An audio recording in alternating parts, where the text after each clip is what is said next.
চোর কোথায় চুরি করতে গিয়েছে? একটা শাহী মসজিদে, যে মসজিদের স্বয়ং ইমামকে সেই দেশের রাষ্ট্রনায়ক বাদশাহ।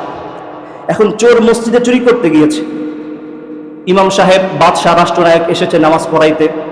নামাজ পড়াতে এসে তিনি তার মন্ত্রী, বাদশাহ একজন, মন্ত্রী আরেকজন। তো বাদশাহ তার মন্ত্রীকে ডাক দিয়ে বললেন যে, মন্ত্রী, আমার তো একটা বিবাহযোগ্য একটা মেয়ে আছে, তো আমার মেয়ের জন্য তুমি একটা পাত্র খুঁজো, একজন আল্লাহওয়ালা, আল্লাহ ভীরু একজন পাত্র খুঁজো।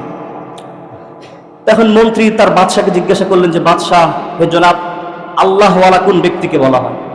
তখন বাদশাহ তাকে বুঝিয়ে দিলেন যে, দেখো, তুমি যেই ব্যক্তিকে দেখতে পারবে যে প্রত্যেক দিন 5 ওয়াক্ত নামাজে ইমামের সঙ্গে প্রথম তাকবীরে নামাজে শরীক হয়ে খুশু খুজুর সহিত 5 ওয়াক্ত নামাজ আদায় করছে, তুমি বুঝে নিবে সেই ব্যক্তি হচ্ছে আল্লাহওয়ালা। তো এই মূলনীতি শিখিয়ে দিলেন মন্ত্রীকে। এখন মন্ত্রী খুঁজতেছে যে কোথায় এমন ব্যক্তি পাওয়া যায় যে ব্যক্তি 5 ওয়াক্ত নামাজ প্রত্যেকটা দিন ইমামের সঙ্গে এসে প্রথম তাকবীরের সহিত আদায় করে। এখন এই যে বাদশার মন্ত্রীর কথোপকথন চলতেছিল, চোরও সেটা পাশ থেকে বসে বসে শুনতেছিল। এখন চোর চিন্তা করলো, আরে আমি তো চুরি করতে এসেছি মসজিদে, মসজিদে 2-4টা ফ্যান লাইট খুলে নিয়ে গেলে আমার আর কত ইনকাম হবে। তো বাদশাহ তো তার মেয়েকে বিবাহ দিতে চায় একজন আল্লাহওয়ালা ব্যক্তির সঙ্গে, আর নিয়মে এটা শিখিয়ে দিয়েছে, কোনো ব্যক্তি যদি কি ইমামের পিছে 5 ওয়াক্ত নামাজ প্রথম তাকবীরের সঙ্গে আদায় করে, তাহলে সেই ব্যক্তিকে আল্লাহওয়ালা বলা হয়। এখন চোর সুযোগ বুঝে চিন্তা করলো, আজ থেকে আমি এই মসজিদে কি হয়ে যাব, ইমামের পিছনে 5 ওয়াক্ত নামাজ সঠিকভাবে আদায় করব, হয়তো বাদশার নজরে পড়ে যাব, তাহলে অবশ্যই বাদশা তার মেয়ের সঙ্গে আমার বিবাহ দিয়ে দিবে। এখন চোর খাওয়া দাওয়া সবকিছু বাদ দিয়ে মসজিদে ঢুকে গেল ইতিকাফের মতো। কি করবে সে? 5 ওয়াক্ত নামাজ ইমামের পিছে আদায় করবে। উদ্দেশ্য কি? আল্লাহকে রাজি খুশি করা নাকি বিবাহ করা বাদশার মেয়েকে? বাদশার মেয়েকে বিবাহ করা। চোর যেভাবে কথা সেভাবে কাজ। মসজিদে ঢুকে গিয়েছে, নামাজ শুরু করে দিয়েছে, 5 ওয়াক্ত নামাজ ইমামের সঙ্গে প্রথম তাকবীরের সঙ্গে আদায় করে। আর নফল নামাজের তো হিসাবই নেই, সারাক্ষণ নফল নামাজ পড়তেই আছে। এখন মন্ত্রী তো তার বাদশার মেয়ের জন্য ছেলে খুঁজতেছে, খুঁজতে খুঁজতে তিনি দেখতে পায় যে তাদেরই মসজিদে একজন ব্যক্তি কি সারাক্ষণ নামাজে ব্যস্ত, নামাজেই ব্যস্ত, আর প্রথম তাকবীরে ইমামের সঙ্গে নামাজ আদায় করছে। এখন সে চিন্তা করলো, আরে এই তো পাত্র খুঁজে পেয়েছি। কিন্তু সে একটু চালাক মানুষ, সে চিন্তা করলো, আমি তো মাত্র তাকে 2-4 দিন দেখতেছি নামাজ পড়তে, এমন মানুষ তো পৃথিবীতে অভাব নাই। যখন বিপদে পড়ে অথবা কোথাও লাঠি ঘুষি চুরি করে ধরা পড়ে, তওবা করে নামাজে আসে, আবারও যখন কি পরিস্থিতি ভালো হয়ে যায় আবারও নামাজ বাদ দিয়ে চলে যায়। তখন মন্ত্রী চিন্তা করলো, এ কি কোনো চোর, আসলেই কি নামাজি নাকি কোনো ভাওতাবাজি করতে এসেছে, দেখা উচিত। তো তখন চিন্তা করলো, 40 দিন যাবত আমি দেখবো, যদি এই চোর প্রকৃতপক্ষে কি করে, নামাজ আদায় করে, তাহলে বুঝে দিব কি সে আল্লাহর ওলি। তখন আমি তাকে বাদশাহের কাছে নিয়ে গিয়ে উপস্থিত করব যে, দেখ বাদশাহ, আপনার মেয়ের জন্য পাত্র খুঁজে পেয়েছি। তো সে চিন্তা করলো যে আসলে দেখতে চাইলো যে প্রকৃতপক্ষে কি নামাজি নাকি সে কি বাটপার, সেই চিন্তা করলো। এখন মানুষ আছে না যারা নামাজ পড়ে কি শুধুমাত্র ওই যে কোথাও হয়তো বিপদে পড়ে গেছে, আর কোনো রাস্তা নাই, মসজিদে আসছে নামাজ পড়তে, কয়েকদিন নামাজ পড়ে যখন বিপদ দূর হয়ে গেছে আবার আল্লাহকে ভুলে চলে গেছে। তো আমাদের একটা উস্তাদ আমাদেরকে ঘটনা শুনিয়েছিলেন, 6 বছর ক্লাস 6-এ পড়ে একটা বাচ্চা। কোন ক্লাসে? ক্লাস 6-এ। বয়স কত হবে? 12-13 সর্বোচ্চ, এর উপরে যাবে না একটা ক্লাস 6-এর বাচ্চা। তো এখনকার যে সহশিক্ষার যে অবস্থা, স্কুল কলেজে যে অবস্থা, এই 12-13 বছরের একটা ছেলে ক্লাস 6-এ পড়ে, তার নাকি একটা মেয়েকে পছন্দ। হ্যাঁ, এখন সে তাকে বিবাহ করবে। মেয়ে তাকে বলে দিয়েছে, দেখো, তুমি যদি আমাকে বিবাহ না করো তাহলে কিন্তু আমি অন্য জায়গায় বিবাহ হয়ে যাবে। এখন ছেলে তো তার প্রেমিকার জন্য পাগল। বয়স কত? মাত্র 13 বছর বা 12 বছর। চলে গেছে বাবার কাছে। এখন যদি একটা 12-13 বছরের একটা বাচ্চা যদি কি প্রেম করে, তার শরম লজ্জা কি থাকার কথা? থাকবে? নাই। শরম লজ্জা নাই বলে এত ছোট বয়সে কি সে প্রেম করতেছে। এখন বাবার কাছে গিয়ে বলছে যে, আব্বা, আমার একটা মেয়ে চয়েস আছে, মেয়েকে পছন্দ করে ফেলেছি, সুতরাং আপনি তাড়াতাড়ি বিবাহ দেন, না হলে কিন্তু আমার যা ইচ্ছা তাই করে ফেলবে। বাবা তো বিপদে পড়ে গেছে। আর আজীব অবস্থা, ক্লাস 6-এ পড়ে, ক্লাস 6-এ পড়ে, এখনই বিবাহ করতে চায়, ওর জীবন তো ধ্বংস হয়ে যাবে।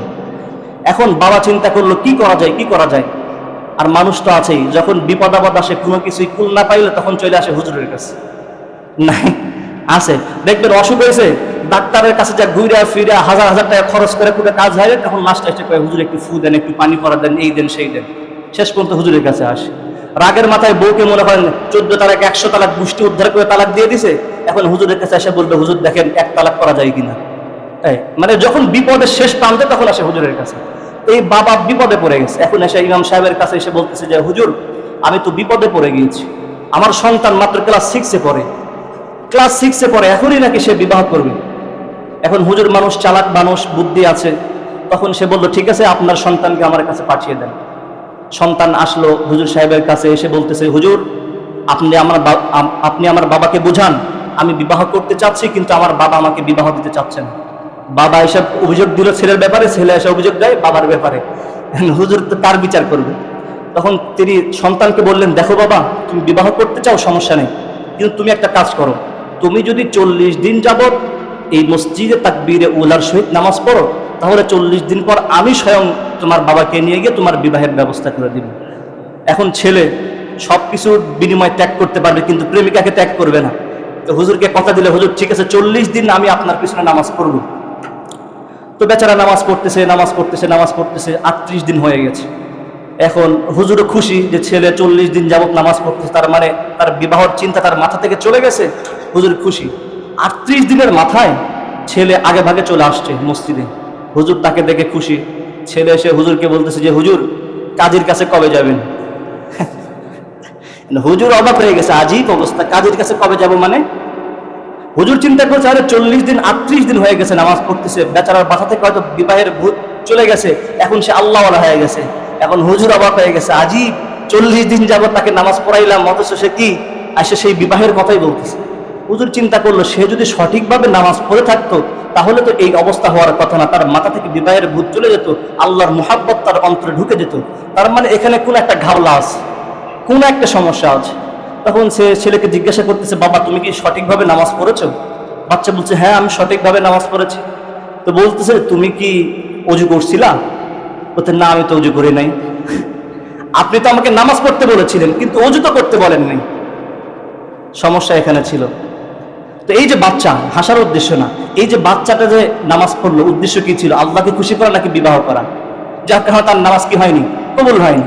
তো এই মন্ত্রী চিন্তা করলো, ঘটনা কথাই ছিল বুঝতে পেরেছেন, মন্ত্রী চিন্তা করলো যে কি বাটপার, মানে 2 দিনের নামাজি নাকি আসলে প্রকৃতপক্ষেই নামাজি, এটা আমার যাচাই করা উচিত।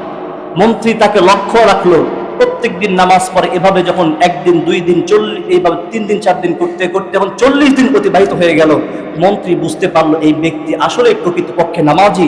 সে আল্লাহর কাছে প্রত্যেকটা ওয়াক্ত ইমাম সাহেবের সঙ্গে নামাজ পড়ছে, নফল নামাজও পড়ছে। এখন সেই চোরের কাছে গিয়ে সে বলল যে বাবা তোমাকে বাদশা ডাকে। এখন সেই ব্যক্তি বলতেছে আমাকে কেন বাদশা ডাকবে? বাদশার সঙ্গে তো আমার কোনো সম্পর্ক নাই, আমি তো এখানে নামাজরত অবস্থায় আছি, আমার সঙ্গে বাদশার তো কোনো সম্পর্ক নাই, বাদশা মনে হয় আমাকে ডাকে না অন্য কাউকে ডাকে, আমি বাদশার কাছে যাব না। এখন মন্ত্রী বলতেছে যে না তোমাকেই বাদশা ডেকেছে। এখন সেই চোরকে নিয়ে চলে গেল, চোর তো আর চোর নাই, চোর হয়ে গিয়েছে নামাজি, কিন্তু চোরকে নিয়ে চলে গেল বাদশার কাছে। বাদশার কাছে নিয়ে যাওয়ার পরে বাদশা তাকে ডাক দিয়ে বলল, দেখো বাবা আমি তোমাকে আমার মেয়ের জন্য নির্বাচন করেছি, আমি আমার মন্ত্রীদেরকে খোঁজে লাগিয়ে দিয়েছিলাম যে আমার এলাকায় আমার রাষ্ট্রের ভিতরে এমন ব্যক্তি কি আছে যে 5 ওয়াক্ত নামাজ ইমামের সঙ্গে আদায় করে, খুশু খুজুর সহিত নামাজ আদায় করে, এমন একজন ব্যক্তি আল্লাহওয়ালাকে আমি খুঁজতেছিলাম আমার মেয়ের জন্য। সুতরাং আমি তোমাকে পেয়েছি, তুমি যদি আমার মেয়েকে বিবাহ করো তাহলে তুমি এই আমার রাষ্ট্রের ক্ষমতাও পেয়ে যাবা। চোর তখন বলল যে বাদশাহ আমার আপনার রাষ্ট্র ক্ষমতার প্রয়োজন নাই, আপনার মেয়েরও প্রয়োজন নাই, আমি প্রকৃতপক্ষে আপনার মেয়ের যোগ্য নয়। কেন যোগ্য নয়? বাদশা জিজ্ঞাসা করলো কেন যোগ্য নয়? তুমি তো আল্লাহওয়ালা, তুমি তো নামাজ পড়ো, আর এমন একজন ব্যক্তি আমি চাচ্ছিলাম।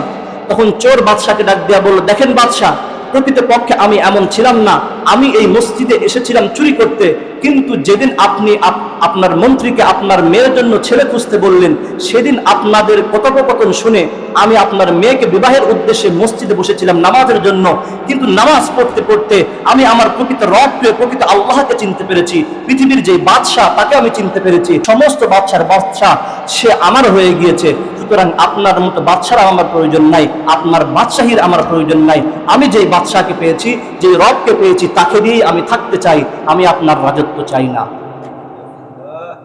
চোর এসেছিল বাদশার মেয়েকে বিবাহ করার জন্য, কিন্তু ইমামের সঙ্গে 5 ওয়াক্ত নামাজ তাকবীর উলার সহিত খুশু খুজুর সহিত নামাজ পড়ার কারণে সে প্রকৃতপক্ষে আসল বাদশাকে পেয়ে গিয়েছে।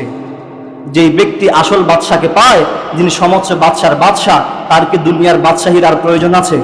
আর কোনো কারো প্রয়োজন আছে? সে তখন বাদশাকে এটাই জবাব দিল যে আমি আমার প্রকৃত রব আল্লাহকে পেয়ে গিয়েছি, আপনার বাদশাহীর আর আমার প্রয়োজন নাই।